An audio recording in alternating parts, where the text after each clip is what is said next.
ذات کو کہو گے کہ جس سے پہلے کوئی جو غیر کے متقی ہو، جو غیر کے ساتھ وابستہ ہو، مسبوق بالغیر ہو یعنی غیر سے وابستہ ہو، اس کی ہستی کسی غیر کی طرف سے لی گئی ہو، مسبوق بالغیر، اس کو کہتے ہیں محدث.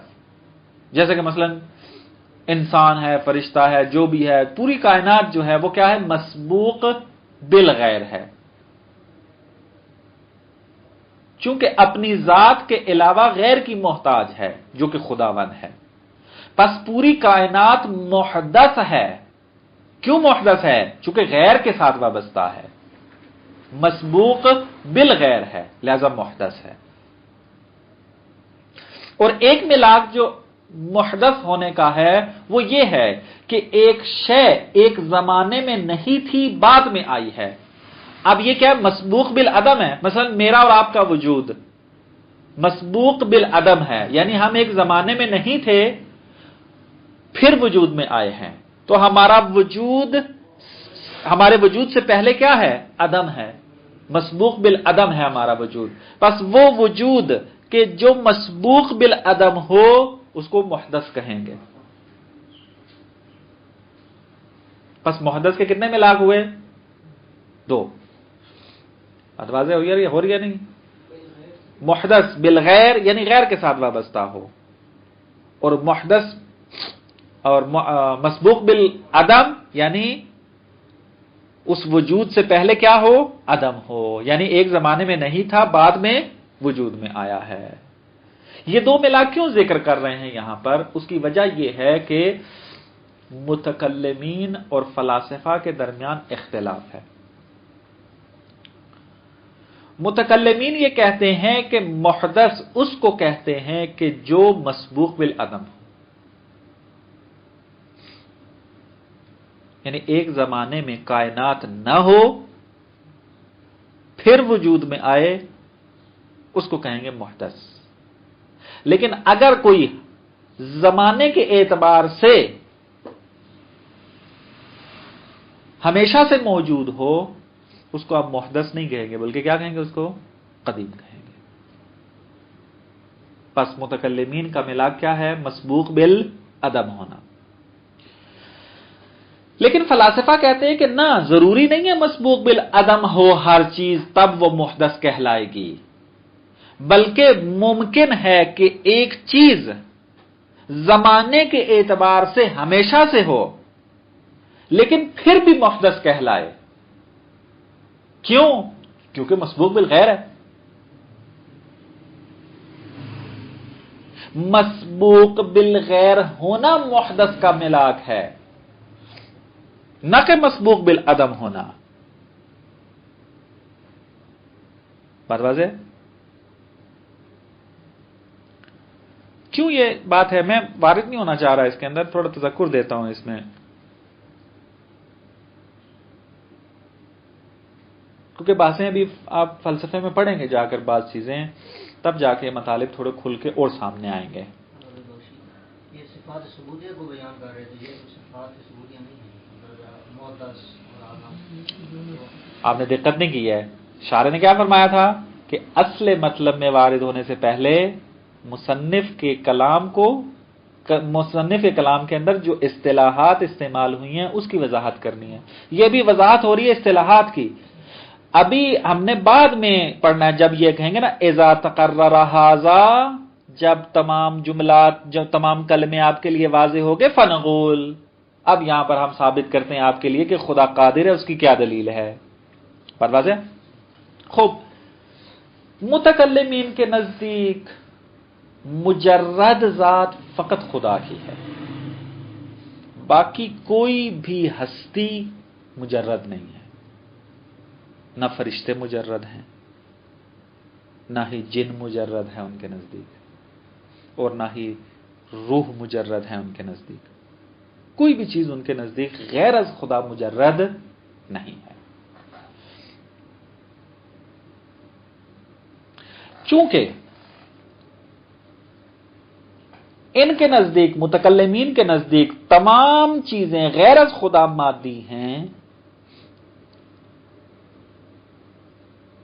لہذا قائل ہو گئے کہ کائنات قدیم حادث زمانی ہے، یعنی ایک زمانہ تھا، خدا تھا، کائنات نہیں تھی۔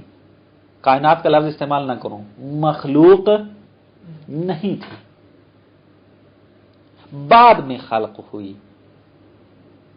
اس کو کہتے ہیں حادث زمانی۔ مخلوق کیا ہے؟ حادث زمانی ہے، یعنی ایک زمانہ تھا، یہ نہیں تھے، بعد میں آئے۔ زمانہ چاہے کم بھی جتنا بھی کم، جتنا بھی ہو، یعنی ایک زمانہ تھا ایسا کہ فقط خدا تھا بس، اور کوئی چیز نہیں تھی، بعد میں مخلوقات آئی ہے۔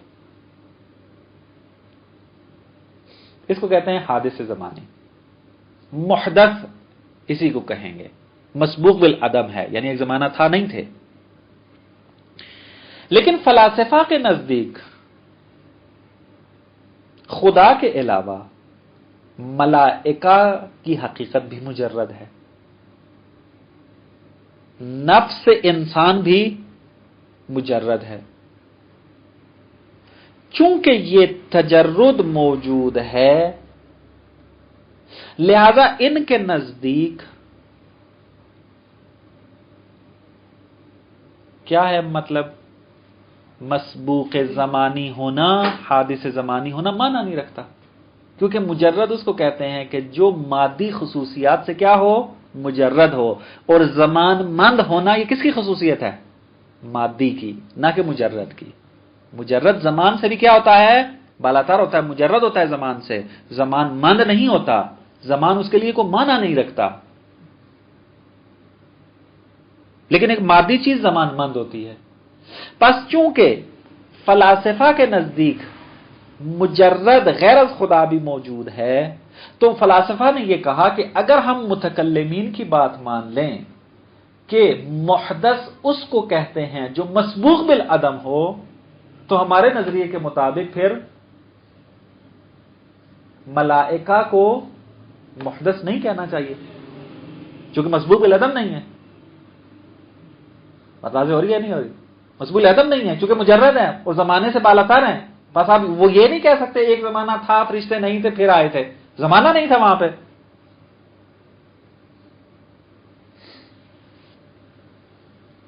خوب، اگر متکلمین کی تعریف لے لیں تو یہ کیا محدث نہیں کہلائیں گے۔ یہاں سے پھر فلاسفہ نے کہا کہ آپ کی تعریف غلط ہے۔ محدث اس کو نہیں کہتے جو مسبوق بالعدم ہو۔ درست ہے مسبوق بالعدم بھی محدث کا ایک ملاک ہے، لیکن ملاک تام نہیں ہے، بلکہ ملاک تام مسبوق بالغیر ہونا ہے، یعنی ہر وہ ذات کے جو غیر کے ساتھ وابستہ ہو جائے اس کو کہیں گے وہ محدث ہے۔ اور پوری کی پوری کائنات اپنے تمام اجزاء کے ساتھ،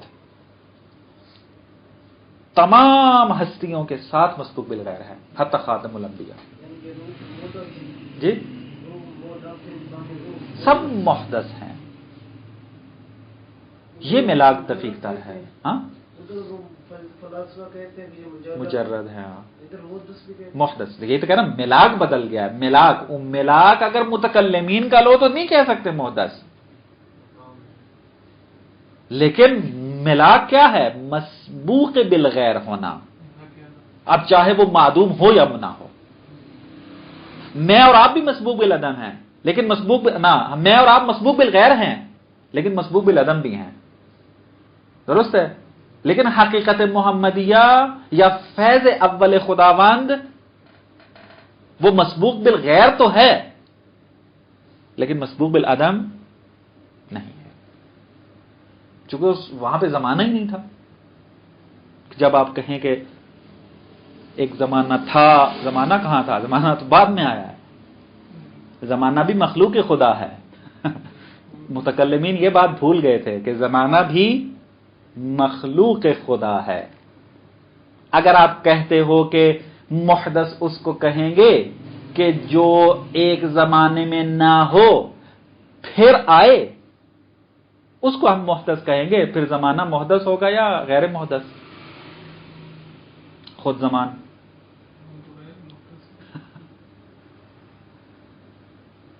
خود زمان کیا ہوگا پھر؟ خلق کرنا سے ابتدائی ہے خدا کی. ان چیزوں کی طرف نہ جائیں.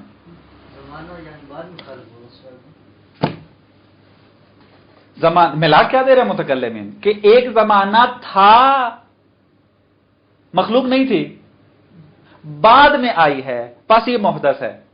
ہم کہتے ہیں ٹھیک ہے مخلوق ہوگی محدث. یہ زمان یہ محدث ہے یا نہیں ہے؟ ملاک زمان کو بنایا. ملاک زمان کو بنایا ہوا ہے. یہ شبہ آج تک متکلمین حل نہیں کر سکے.